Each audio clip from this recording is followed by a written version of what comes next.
नमस्कार, मी अमर गायकवाड तुमचं MS24 मराठी न्यूजमध्ये स्वागत करतोय. आपण पाहिलं गेलं तर महाराष्ट्रामध्ये सार्वत्रिक निवडणुकीचं खरं तर बिगुल वाजली गेली. आणि त्याच अनुषंगाने सोलापूर जिल्ह्यातील प्रथम मानला जाणारा मोहोळ तालुका नगर परिषद खरं तर वारंवार चर्चेत आहे. आणि ह्या तालुक्याचा जर आपण विचार केला तर या तालुक्यामध्ये नगर परिषदेमध्ये 20 प्रभाग आहेत. आणि त्या प्रभागामधून लोकनियुक्त एक नगराध्यक्ष खरं तर निवडून येतो. खरं तर ह्या मोहोळमधून वारंवार राज्यामध्ये असलेली महायुती आणि महाविकास आघाडी सर्वच पक्षांनी खरं तर आपले उमेदवार ह्या मोहोळमध्ये खरं तर आपली उभा केलेली आहेत.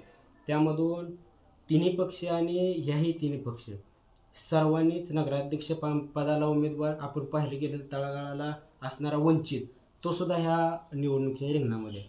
मॅडम, प्रथम आपण पाहिलं गेलं तर हा मोहोळ नगर परिषदेचा विचार आपण केला तर या ठिकाणी SC महिलेला ही जागा राखीव गेलेली आहे. त्या अनुषंगानं आपण कसं पाहता, एक तरुण म्हणून ह्या निवडणुकीतील प्रथम प्रश्न आपल्याला हाच आहे, निवडणुकी कशी पाहता ही? नमस्कार, मी ॲडव्होकेट सोनल विठ्ठल जानराव. हं. काँग्रेस पक्षाचे नेते राहुल गांधीजी हं. आणि सोलापूर जिल्ह्याचे माजी मुख्यमंत्री सुशीलकुमार शिंदे साहेब, तसेच सोलापूर जिल्ह्याच्या लोकप्रिय खासदार आदरणीय प्रणितीताई शिंदे यांच्या नेतृत्वाखाली आणि मोहोळ शहराच्या माजी नगराध्यक्ष शाहीन शेख मॅडम यांच्या नेतृत्वाखाली ही निवडणूक आम्ही नगराध्यक्ष या पदासाठी आणि इतर नगरसेवक काही प्रभागातून आम्ही लढवत आहोत. आता आपण म्हटलात की ही निवडणूक तुम्ही कशी पाहताय, तर मोहोळ शहर बघितलं तर शहर हे नॅशनल हायवेचं एक ठिकाण आहे. परंतु या ठिकाणात शहरी भाग किंवा शहरीकरण जे व्हायला पाहिजे होतं ते गेल्या अनेक वर्षामध्ये शहरीकरण झालेलं नाहीये किंवा याच्यामध्ये कोणत्याही प्रकारचा विकास झालेला नाहीये. यासाठी आता आपल्या मोहोळचा प्रत्येक रस्ता असेल, प्रभाग असेल, प्रत्येक कुटुंब माझ्यासाठी एक कुटुंबच आहे. आणि आपल्या स्वप्नांना दिशा देण्यासाठी, शहराच्या विकासासाठी आणि प्रत्येक कुटुंब नागरिकांच्या सुरक्षित, सन्मान्य आणि भविष्यासाठी ही निवडणूक आम्ही लढवत आहोत. प्रथम पाहायला गेला तर प्रमुख मुद्दा आहे की निवडणूक पाहत असताना यामध्ये स्थानिक स्वराज्य संस्थेची ही निवडणूक आहे आणि ग्राउंड लेवलला लोकांची संपर्क येण्याची खरं तर ही निवडणूक आहे. तुमच्यामुळे पाहिलं गेलं तर लोकांमधून येणारा उत्साह असेल किंवा एक तरुण म्हणून, वेल एज्युकेटेड म्हणून कसं बघताय ह्या निवडणुकीकडे आणि लोकांमधून आपल्यासमोर कोणते प्रश्न मांडले जातात प्रमुख या मोहोळ शहराचे? हे आता जनतेचं जर पाहायला गेलं तर मी गेल्या 14 वर्षापासून मोहोळ कोर्टामध्ये वकिली करते आणि गोरगरीब जे लोक आहेत, ज्यांना आर्थिकदृष्ट्या दुर्बल आहेत, अशा लोकांना नेहमीच आम्ही न्याय दिलेला आहे किंवा त्यांच्यासाठी कामं केलेली आहेत किंवा पूरग्रस्त असतील किंवा इतर कोरोना काळात असतील, म्हणजे जे काही न्यायाच्या दृष्टीने आम्हाला करता आलं आहे, समाजाची सेवा करता आली आहे, त्या पद्धतीने आम्ही सेवा करत गेलेलो आहोत. आणि तसंच बघायला गेलं, आता तुम्ही विचारलं की नागरिकांचे सर्वसामान्यांचे प्रश्न, नागरिकांचे प्रश्न जर बघितले तर या मोहोळ शहरामध्ये कोणत्याही प्रकारचा विकास झालेला नाही. आणि विकासाच्या दृष्टीनं म्हटलं तर ज्या ज्या प्रभागामध्ये आम्ही फिरलोय आतापर्यंत, तर त्या प्रत्येक प्रभागामध्ये प्रत्येक लोकांचा एक मनस्ताप दिसून आलेला आहे आम्हाला, की जेणेकरून आमच्याकडे गटार नाहीये, आमच्याकडे रस्ते नाहीयेत, पथदिवे नाहीयेत किंवा इतर सुविधा, म्हणजे जे मूलभूत गरजा आहेत ह्या शहराच्या, या मूलभूत गरजा सुद्धा अद्यापपर्यंत पूर्ण केलेल्या नाहीत किंवा पूर्ण झालेल्या नाहीत. त्यामुळे लोकांच्या ज्या काही अडचणी आहेत त्या सोडवण्यासाठी आणि एक आपण उच्च शिक्षित असल्यामुळे त्या पदाला न्याय देऊ शकतो, त्या नगराध्यक्ष पदाला न्याय देऊ शकतो आणि जनतेचे प्रश्न आपण सोडवू शकतो, यासाठी या निवडणुकीत आम्ही सहभाग घेतलेला आहे. प्रथम तर आपण पेशाने वकील आहात आणि मोहोळ शहराचा जर विचार केला तर हे 9 नंबर नॅशनल हायवेवर असणारं शहर आहे आणि या ठिकाणी पाहिलं गेलं तर वृद्ध असेल, युवक असेल किंवा MPSC UPSC करणारे तरुण असतील, यांच्यासाठी कुठेतरी सांस्कृतिक भवन असेल किंवा शहराला जोडणारा प्रमुख रस्ता असेल किंवा नगर परिषदेपुढला रस्ता असेल किंवा प्रमुख मानणारा मार्ग आहे, तिथे असलेले धुळीचं राज्य असेल किंवा व्यापारी सुद्धा त्या ठिकाणी त्रस्त झालेत, यामधून कुठंतरी आपल्याला न्याय मिळवून देण्यासाठी त्या ठिकाणचे व्यापारी असतील किंवा वेगवेगळ्या गोष्टी आपण लोकांपर्यंत मांडण्यासाठी आपला जाहीरनामा काय असेल?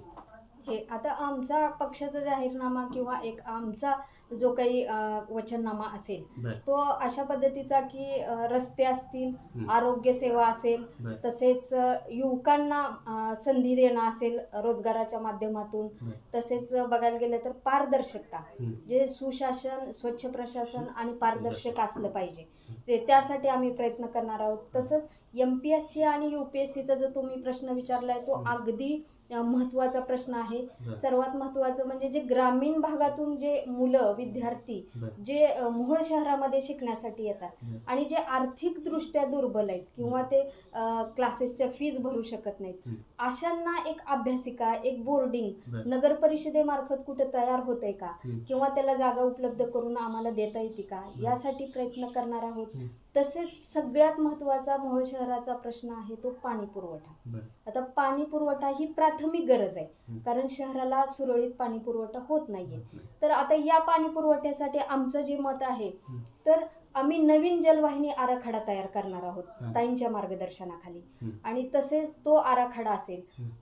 बूस्टर पंप लावले जातील. हं. बूस्टर पंप म्हणजे आता समानतेनं घरोघरी पाणी पाणी. गेलं पाहिजे. हं. काही आता शहरी भागामध्ये उंच इमारती आहेत, हं. इमारतींवर पाणी जात नाहीये, हं. किंवा असे बरेच काही कारण आहेत ज्यासाठी बूस्टर पंपचा वापर केला जाईल. हं. तसंच युवकांना रोजगार संधी म्हणजे काय, तर हं. युवक म्हणजे मोहोळ शहरातील हं. जे युवक आहेत ते सुशिक्षित आहेत, कुशल आहेत, बर परंतु त्यांना रोजगाराचे बर मुंबई पुण्यासारख्या ठिकाणी ठिकाणी ते जातात. हां त्यांना अजिबात संधी उपलब्ध इथं होत नाही. बर तर आमच्या मार्गदर्शनाखाली किंवा ताईंच्या मार्गदर्शनाखाली हं. आम्ही त्या युवकांना हं. जे टॅली कोर्स असतील, कम्प्युटर असेल, प्लंबिंग असेल, बर किंवा इतर इलेक्ट्रॉनिक्स वस्तूंचं मार्गदर्शन हं. असेल, आणि कर्ज योजना असतील, बर विविध कर्ज योजना की त्यांना जेणेकरून बर कसं उपलब्ध करून देता येईल, बर यासाठी देखील आम्ही प्रयत्न करणार आहोत. हं. आणि आरोग्याबाबतीतची जर समस्या बघितली बर मोहोळ शहराची, तर प्रत्येक म्हणजे आमचं व्हिजन आहे की प्रत्येक वॉर्डमध्ये, प्रत्येक प्रभागामध्ये बर 2 डस्टबिन असले पाहिजेत बर कचऱ्यासाठी. एक हं. ओला कचरा असेल, एक सुका कचरा असेल. आणि दुसरी गोष्ट आहे, आरोग्याची हं. मोफत तपासणी होईल. दरमहा वृद्ध असतील, इतर व्यक्ती असतील, त्यांना आरोग्य बाबतीत हं. त्यांची सेवा म्हणून हं. ती सेवा त्यांना तात्परतेनं पुरवली जाईल. तालुका रुग्णालय खरं तर मोहोळ शहराला नाही त्याची तालुका रुग्णालय मोहोळ शहराला नाही, आता ते उपजिल्हा रुग्णालय झालेलं आहे, परंतु हं. तिथं अद्ययावत सुविधा सोयी उपलब्ध नाहीत. अजून झालेल्या नाहीत. हं. तर ते ताईंच्या मार्गदर्शनाखाली आम्ही त्याचा देखील पाठपुरावा करून हं. तिथं अद्ययावत सुविधा देण्याचा प्रयत्न करणार आहोत, आणि हं. त्यासाठी आम्ही कटिबद्ध आहोत. बर खरं तर मोहोळ शहर हे कटुतर SC राखीव झालेलं आहे.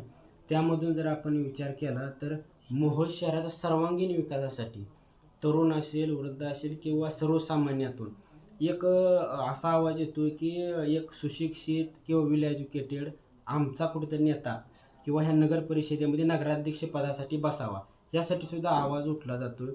त्यामधून प्रत्येक पक्ष खरं तर पुढे येत आहे आणि वेगवेगळ्या माध्यमातून आपण ह्याच्या आधी सुद्धा आपण म्हटलात की माझा जाहीरनामा आहे की मी मोहोळ शहराचा विकास किंवा वेगवेगळ्या गोष्टी हे सर्व म्हणतात. पण तुम्ही एक ॲडव्होकेट म्हणून, एक वकिलांनी पेशा असून तुमच्या मार्फत काय विकास केला जाईल किंवा नागरिकांची कोणते वचन दिले जातील ते पूरक करण्यासाठी आपण कितपत प्रयत्न कराल? नाही, आता तसं बघायला गेलं तर मोहोळ शहरामध्ये हं. जे आपल्यासारखे जे वार्ताहर आहेत हं. किंवा पत्रकार माझे बंधू आहेत, बर यांच्यासाठी कुठंतरी पत्रकार भवन उपलब्ध करून देता येते का, बर त्यांना तशी जागा पत्रकार भवनासाठी देता येतील का, बर यासाठी प्रयत्न करणार आहोत. अशा अनेक गोष्टी आहेत. उच्च शिक्षित असण्याचाच हा फायदा आहे हं. की त्या पदावर जे जाण्यासाठी आम्हाला लोक संधी देणार आहेत, बर किंवा त्यांनी आम्हाला संधी द्यावी की तिथं आम्ही जाऊन या शहराचा विकास करणार आहोत. आपण मोहोळ शहरामध्ये उपलब्ध कराल. त्याच प्रामुख्याने महिलांसाठी काय तुमच्या विचार आहात, त्यांच्यासाठी काय सोयीसुविधा कराल?